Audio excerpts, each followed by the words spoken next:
महाराष्ट्र सरकारने वृत्तवाहिन्या, वृत्तपत्रे आणि डिजिटल माध्यमांवरील बातम्यांचे संकलन व विश्लेषण करण्याचे काम खासगी संस्थेला देण्याचा निर्णय घेतला आहे. हा निर्णय पत्रकारितेच्या मूलभूत तत्वांना आणि लोकशाही मूल्यांना बाधा आणणारा असून माध्यम स्वातंत्र्यावर गंभीर आघात आणणारा आहे. हा जुलमी निर्णय मागे घेण्यासाठी बुधवार 12 मार्च 2025 रोजी वाशिम येथे जिल्हाधिकाऱ्यांना महाराष्ट्र राज्य पत्रकार संघ मुंबई व संपूर्ण वाशिम जिल्ह्यांच्या वतीने काळ्या फिती लावून संघटनेच्या पत्रकारांनी निवेदन दिले.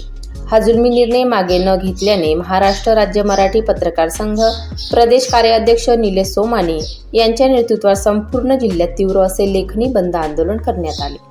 बुधवार दिनांक 12 मार्च 2025 रोजी राज्य संघटक संजय भोकरे, प्रदेशाध्यक्ष गोविंद वाकोडे, प्रदेश कार्याध्यक्ष निलेश सोमानी, सरचिटणीस विश्वासराव आरोटे, राज्य समन्वयक वैभव स्वामी यांच्या नेतृत्वात महाराष्ट्राचे संवेदनशील आणि अभिव्यक्ती स्वातंत्र्याचे पुरस्कर्ते सौ यशवंतराव चव्हाण, महाराष्ट्राचे पहिले माजी मुख्यमंत्री यांच्या जयंतीदिनी महाराष्ट्र राज्य पत्रकार संघ मुंबईतर्फे राज्यव्यापी लेखणी बंद आंदोलन निदर्शने करण्यात आले.